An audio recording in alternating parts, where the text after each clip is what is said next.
Andi Purewal for Boxing News. I'm joined by former world champion George Groves here in London. George, entertaining night of action. What did you make of that main event there?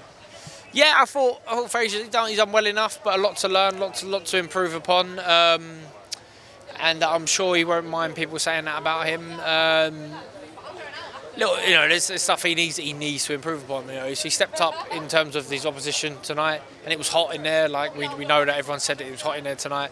You would have been feeling the heat, but it's hot for both guys. So little things. He got caught with a few shots he shouldn't have got caught with. Caught at the end of the shot, pulling away. Wach, obviously taller, coming with his right hand. Needed to make that adjustment, but he didn't quite do it tonight. Went head and body well, but couldn't come with a second wave. Didn't really vary the tempo or the power or anything. So these are all things that he can and should go and work on to make him a more complete all-round fighter, because he does have good boxing ability. He shapes up well, good defence, strong. And I'm not sure if, I think he weighed, Big Mo said he weighed 19 stone plus.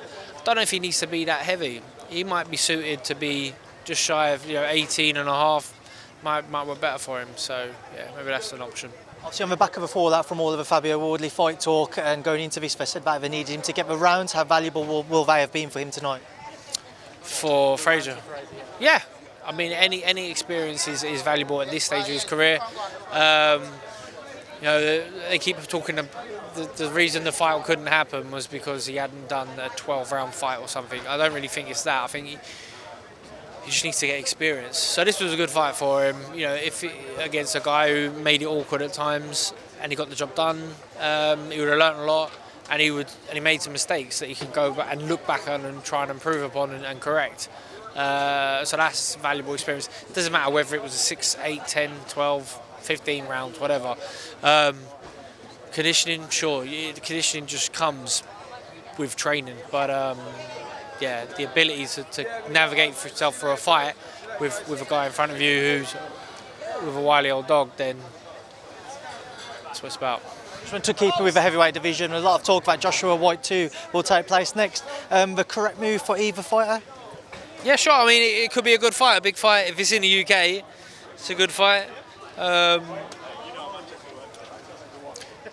think it's a good fight. Good fight. If it's not for neither of them going to get really a heavyweight title fight unless Joshua makes it with Fury, but that don't look likely. So I think it's a good sell for the UK. Were you surprised when all those Fury-Joshua talks started to emerge again for a potential September date? We maybe didn't see that progress anymore? I haven't really kept ahead of the rest of it, to be honest. I get excited about the heavyweight fights when they're exciting fights, when they get made. But when they sort of take over the boxing scene, I'm just like, You don't seem to be one of those fans then who gets frustrated when you see all of the lower weights making such terrific fights, i.e. Spence-Crawford, to look forward to next. We've just obviously had Taylor-Lopez, Haney Lomachenko, the list goes on. How frustrating is it when these heavyweights don't sign on the dotted line? I'd rather watch Taylor-Lopez fight every day of the week than probably any of the heavyweights, because I thought Teofimo Lopez was brilliant. He showed an awful lot of talent that night, and it was a hard night for Taylor. He couldn't really get going, couldn't really change and adapt. Strong man, gritty man, proud man, but we've never seen him get beat, but we've seen him in close fights. He was sort of soundly beat by Teofimo. Now he's retired apparently. So he's got his own issues. I'm sure he will be back. Strip him. See how quickly. He's vacated his title. That is what he said. That he's messaged Paco and said that he's going to be vacating his title. Oh, well, there you go. Guy called his bluff. Josh has said he wants to move up to 147. Joe McNally said he sees his career at 140. Can Josh come back from this? Can he become a world champion again in your eyes?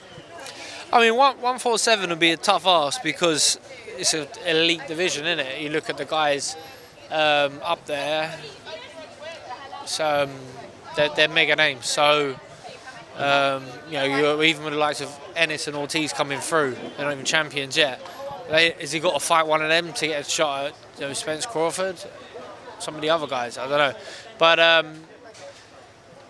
it might be time for him to move up it might be time for him to move up. If he is really tight at the weight, it's time to move up. And there are some mega fights to be made for him, some really good fights, some interesting fights. But it all came so quickly for him. You know, he went in the tournament, the World Boxing Series, picked up belts, unified, won all the belts at one point. He's a mega fight after mega fight. So it might be tough for him to go back to the drawing board now at 31, 32 to sort of build his way back up at a new weight. But we'll see. He's a great talent. He's a great fighter to have on, you know, from the UK. One mega fight at 147, just to get your thoughts on that Spence-Crawford bout. What are your thoughts? Yeah, I think Crawford, everyone I'm thinking to the moment is sort of Crawford, but we shall see. My minds are there to be changed, and then as you sort of get into the fight and start studying it, thinking about it, you know, it might change. But they're both exceptional talents. I think Crawford maybe just edges him out. Callum Smith and Artur Beterbiev, how do you fancy Callum's chances out in Canada? I think so. I mean, Callum's a force. You know, he's a good fighter. He's got good punch power, and you know, sometimes he's blown hot and cold. But I always thought that was maybe weight dependent. And when he does the weight well, he boxes well. And up at light heavyweight, he hasn't really put a foot wrong yet. This might be the right time to get Beterbiev. You know, I think he's in his 40s now. So if he catches him early, hurts him. Callum Johnson caught him, but you know, got stopped. But so he does go over. It might be the right time for him. Yeah. Final one, George. I know you was filming in the ID studios the other day. Enjoy that? Yeah. So we're down at what's it called now? Is it Boxing News yet, or is it ID? We are Boxing News, but that's ID Studios. That's ID Studios. Yes, we was in there filming our podcast. Lovely place, lovely part of London, and yeah, no, it was exciting. It was good. There's more to come. Shows taking on a slightly different spin. Camera's on now, so I get a little bit stressed now. Yeah, much more relaxing. There's no camera, weirdly, because I know the edit gets tight. But yeah, no, the cameras are on. I've got to change and adjust for that. I've got to breathe in, make sure there's no belly showing, and we're good to go. Well, George, it's a pleasure to catch up with you as always. Thank you for speaking to you. Lovely, thank you.